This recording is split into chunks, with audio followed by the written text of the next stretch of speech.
Pilay-pilay, dito ka. Bakit? Ano nangyari sa inay? Tagal na po ako sa arthritis ako. Oh, short ride. Mga May nagpa-x-ray na kayo noon pa, tagal na. Siguro 5 years. 5 years ago.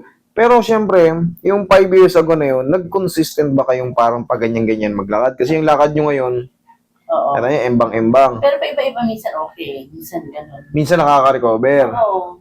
Pero ito, lately, kailan na yung pinaka, yung palagi ng, Ito na, lagi. lagi na, araw-araw na?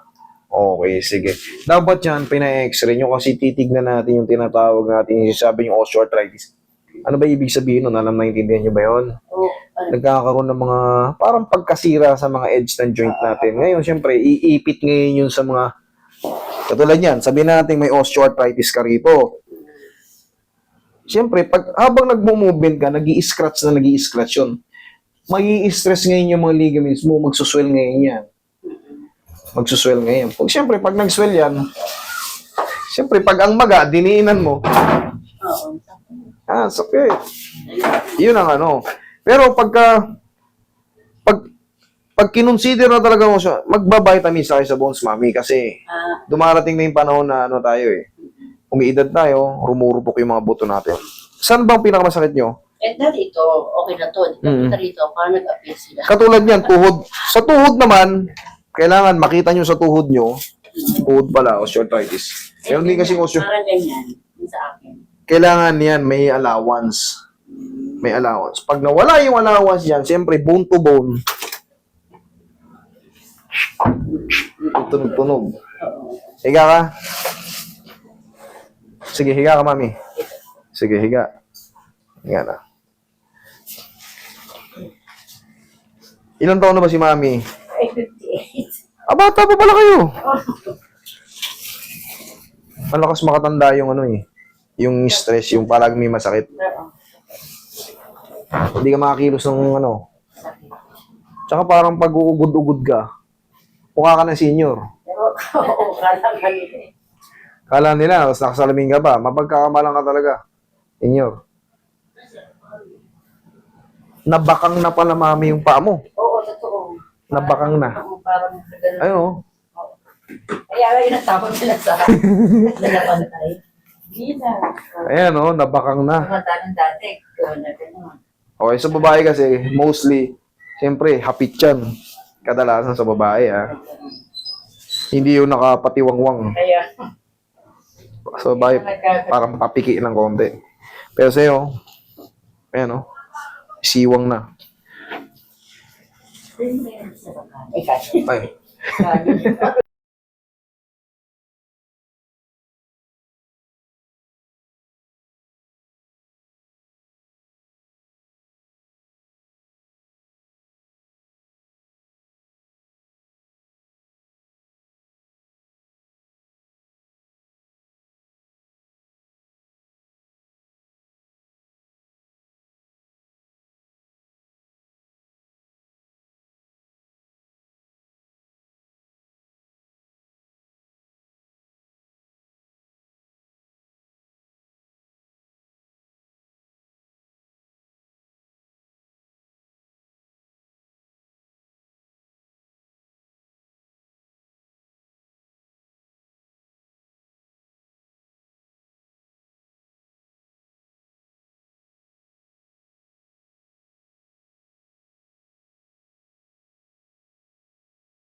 Tingnan mo kung ano mas maganda, yung kanina o yung ngayon. Sige, tayo, lakad.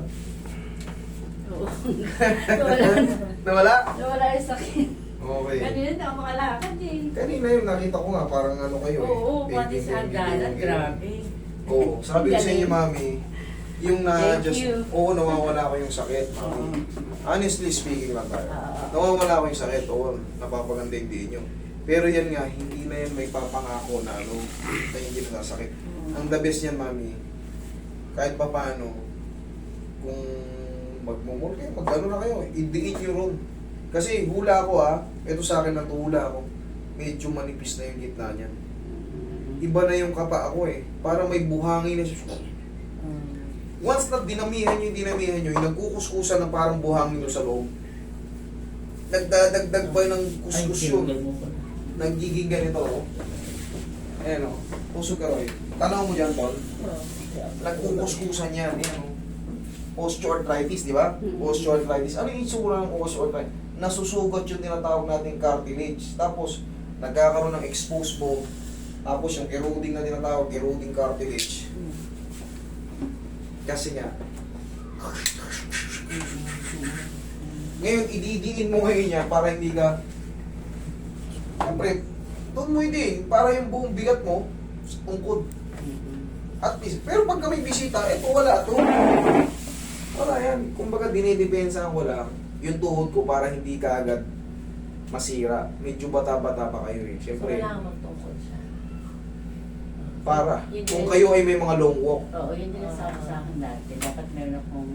Sinabi na rin siya ng doktor. Oo. Kita mo na ako, hindi ako doktor, pero alam ko na yan eh. Kumbaga, Sabi mo, kasi iba na kasi yung kapa dyan. mahaba. Oh. Yun. Yan. Okay na yun ha. Tapos, saplosan mo ng pao. Okay? Mhm.